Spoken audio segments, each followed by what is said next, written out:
distinguées personnalités, 4 interventions ont ponctué la cérémonie d'ouverture de la 2e édition de la conférence régionale de validation des projets d'investissement public et la formation des exécutifs communaux de la région. Et c'est tout naturellement que les différents intervenants ont axé leurs propos sur l'importance de la rencontre de Ngaoundéré aux divers enjeux. Premier à s'exprimer à la tribune de cette 2e conférence du genre, le délégué du gouvernement auprès de la communauté urbaine de Ngaoundéré, qui s'est réjoui sur le choix de la ville pour abriter une telle rencontre ô combien importante, pour voir clair sur les projets publics à valider dans la région. Et sur 260 projets, une centaine a déjà été financée par le FECOM à hauteur de 2 milliards de francs CFA. Ceci pour au moins une vingtaine de réalisations, selon Abo Aboubakar, président régional de l'Association des communes et villes unies du Cameroun, bureau de l'Adamawa. Celui-ci explique qu'à travers cette plateforme, les municipalités de la région sont résolument engagées dans la mise en œuvre de la décentralisation, une nouvelle donne qui a pour effet positif l'amélioration des conditions de vie des populations, la bonne gouvernance, la transparence dans la gestion des affaires publiques, entre autres. De son côté, le président national de l'Association des communes et villes unies du Cameroun va relever l'importance de ces assises qui fixent ainsi le cap sur l'atteinte des objectifs de développement durable.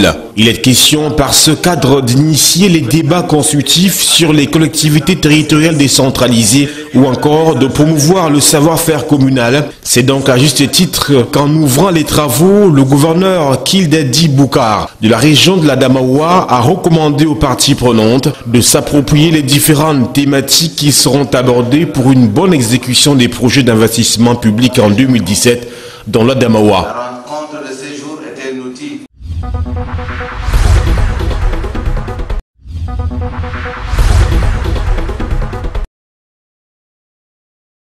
Les 500 000 étudiants des universités d'État et d'établissements d'enseignement supérieur issus du secteur privé entreront en possession des ordinateurs promis par le président de la République entre les mois de février et mars 2017 au lieu du mois d'octobre comme l'annonçaient les rumeurs. Une initiative qui rentre dans le cadre du plan spécial jeunes prescrit par le chef de l'État camerounais Paul Biya lors de son adresse à la jeunesse du 10 février 2016. Le ministre de l'Enseignement supérieur, Jacques Fameux-Ndongo, avait alors procédé le 27 juillet à Yaoundé avec la société chinoise Sichuan Telecom Construction Engineering Co. Ltd. à la signature d'une convention dénommée e-National High Education, destinée à généraliser l'usage des TIC par les étudiants camerounais. Ce programme vise à doter chaque université d'un centre de développement du numérique universitaire ultramoderne destiné à donner une impulsion décisive à l'enseignement à distance, de procéder à la numérisation de l'administration universitaire, au travail collaboratif en réseau et à l'interconnexion sécurisée des universités publiques et privées du Cameroun. Il ne reste plus donc à ces étudiants de s'armer de patience afin de recevoir d'ici quelques mois encore le don du chef de l'État.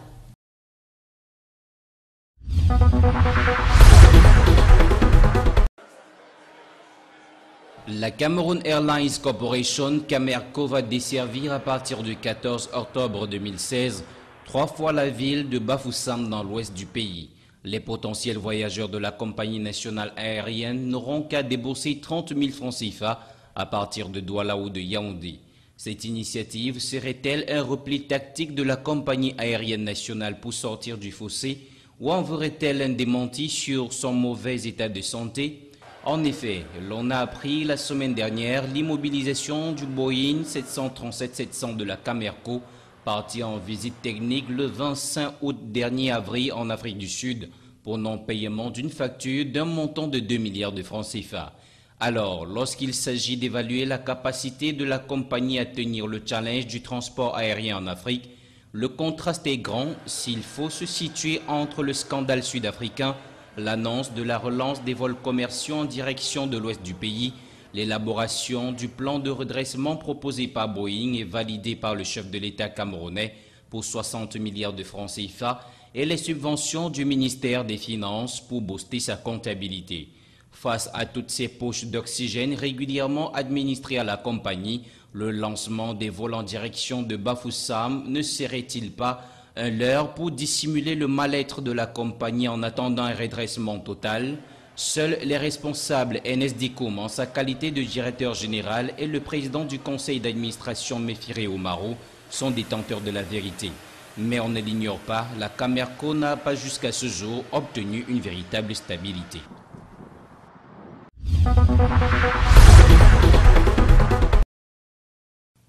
Les populations camerounaises et celles du littoral en particulier logent dans des conditions précaires.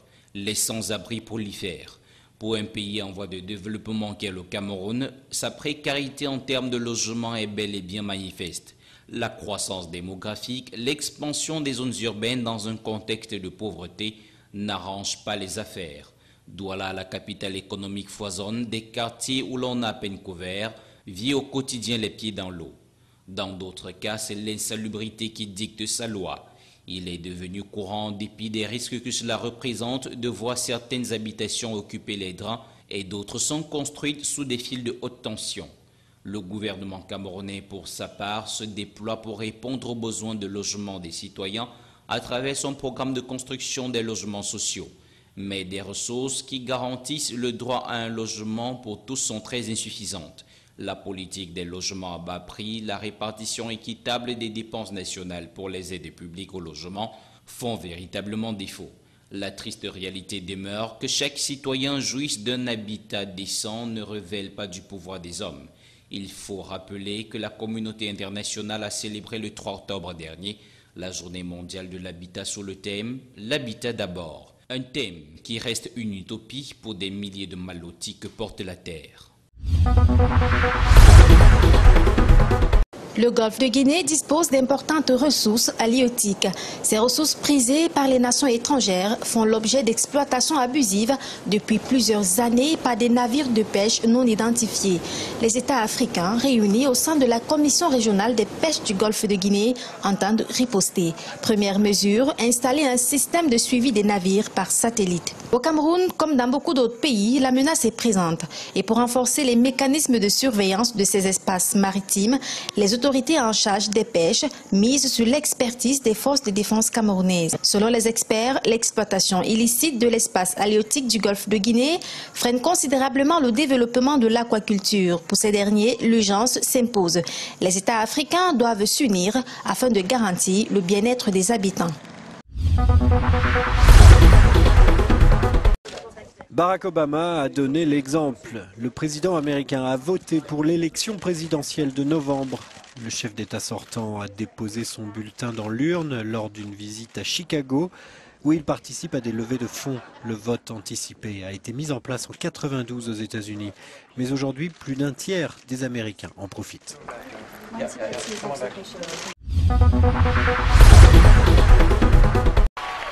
Un accord de paix, oui, mais qui n'a pas été ratifié par la population. C'est la situation inédite en Colombie qui a pourtant vu son président, Juan Manuel Santos, devenir prix Nobel de la paix ce vendredi. L'accord signé le 26 septembre avec les FARC doit maintenant être modifié. Et en attribuant ce prix, le comité Nobel a dit vouloir contribuer à relancer les efforts de paix. Plusieurs manifestations ont eu lieu à Bogota pour pousser à une adoption rapide d'un nouvel accord. C'est une affiche digne des grands rendez-vous ce dimanche à Blida, en Algérie. Les Lions indomptables du Cameroun sont reçus par la meilleure sélection africaine de l'heure dans une rencontre qui compte pour la première journée des éliminatoires de la Coupe du monde de football zone Afrique, Russie 2018. Premier grand rendez-vous aussi pour le nouvel entraîneur camerounais Hugo Broos, qui va entamer une nouvelle campagne avec une sélection africaine dans une compétition telle que la Coupe du monde.